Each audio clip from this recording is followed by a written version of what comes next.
pengen bangun bisnis tapi nggak mau ada resiko? Kalau kalian simak video ini, kalian pasti bisa bangun bisnis tanpa adanya resiko. Oke, kenalin, nama aku Farida, aku dari kelas 12-3 dan aku sekolah di SMA Negeri 19 Garut. Nah, kebanyakan orang pasti gak mau buat bisnis, apalagi kalau buat bisnis dari nol. Nah, pada hakikatnya manusia itu pasti takut dengan yang namanya resiko dan perubahan. Kalaupun kita ngomongin tentang resiko, di dunia ini nggak ada hal yang kita lakukan tanpa adanya resiko. Nah, cuman kita bisa minimalisir dengan beberapa hal yang bisa kita lakukan. Dan tentunya tiap orang juga pasti beda-beda dalam melakukan mitigasi atau minimalisir berbagai resiko. Kata Richard Branson, kalau kalian pengen menjadi seorang entrepreneur, jangan avoid risk. Jangan jauh-jauhin resiko, tapi kalian harus make risk your friends. Ambillah resiko, tapi approach itu dengan benar.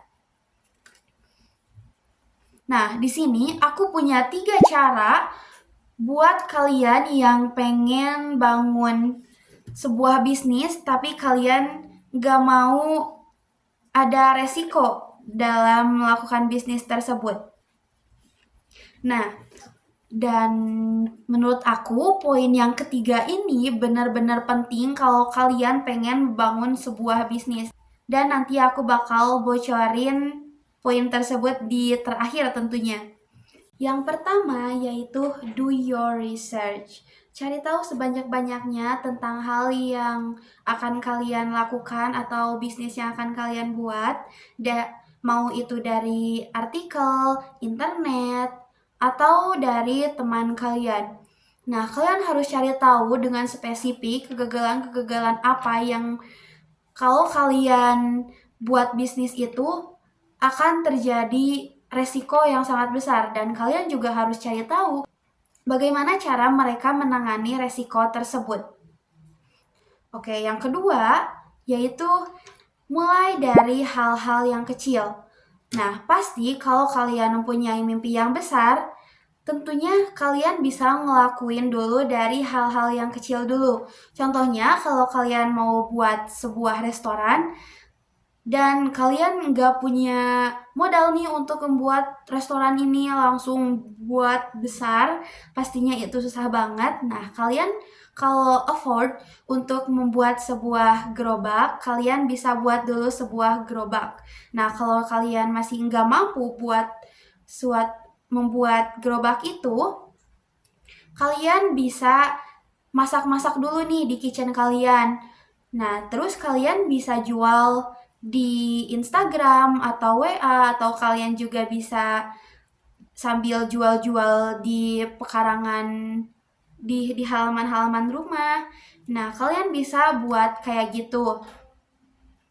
Terus kalau misalkan kalian masih nggak mampu nih buat masak di kitchen kalian, kalian harus cari uang dulu, kerja dulu buat modal untuk masak-masak tersebut. Oke, yang ketiga yaitu mencari mentor.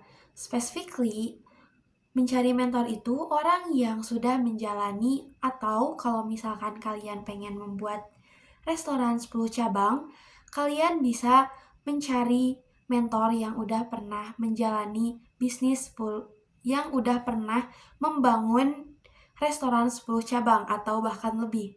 Supaya kegagalan-kegagalan yang udah mereka lalui dalam menjalani bisnis tersebut bisa mereka share ke kalian, dan kejadian tersebut nggak terulang di dalam bisnis kalian. Nah, yang jadi masalahnya yaitu seorang mentor itu pasti waktunya lebih terbatas. Dan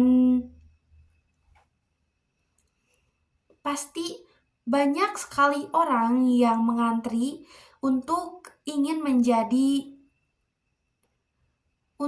menjadikan dia sebagai mentor mereka. Nah, masalahnya bagaimana sih cara kalian bisa dipilih oleh mentor tersebut dari sekian banyak orang yang mengantri untuk menjadi mentor dia? Nah, kalian harus bisa menggali potensi dalam diri kalian. Kalian harus bisa mengeluarkan potensi dalam diri kalian agar mentor tersebut lebih tertarik dan kamu juga terlihat lebih menarik dibandingkan yang lainnya. Dan pasti mentor tersebut juga merasa bahwa kalau dia membantu kamu, dia pasti akan mendapat sesuatu. Jadi ada hubungan timbal balik. Tapi then what gitu? Hal tapi then what gitu? Hal-hal tapi then what gitu? Hal yang paling penting dalam mencari mentor adalah personal relationship yang mendalam. Jadi make sure nggak cuman hubungan yang profesional doang yang kalian jalani.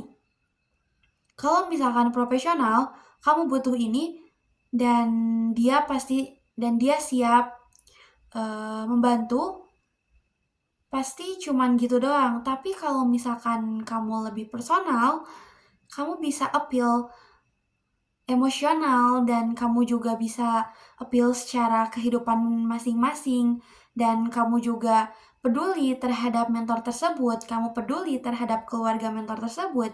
Nah, kalau kamu ngelakuin itu, at the end, kalau terjadi sesuatu, kalaupun kamu enggak memintanya, pasti mentor itu bakal peduli sama kamu. Nah, kalau misalnya aku summarize, cara membangun bisnis tanpa adanya resiko, kalian bisa checklist 3 hal tersebut. Nah, kalau kalian ngelakuin 3 hal tersebut, di event pertama bisnis kalian, pasti resiko yang terjadi itu minim banget atau bahkan nggak akan terjadi resiko. Karena kalian udah mencari tahu dan kalian juga udah ngelakuin hal-hal yang paling kecil dulu dan kalian juga udah minta saran ke mentor-mentor kalian. Oke, jadi itu aja saran membangun bisnis tanpa resiko dari aku. Dadah!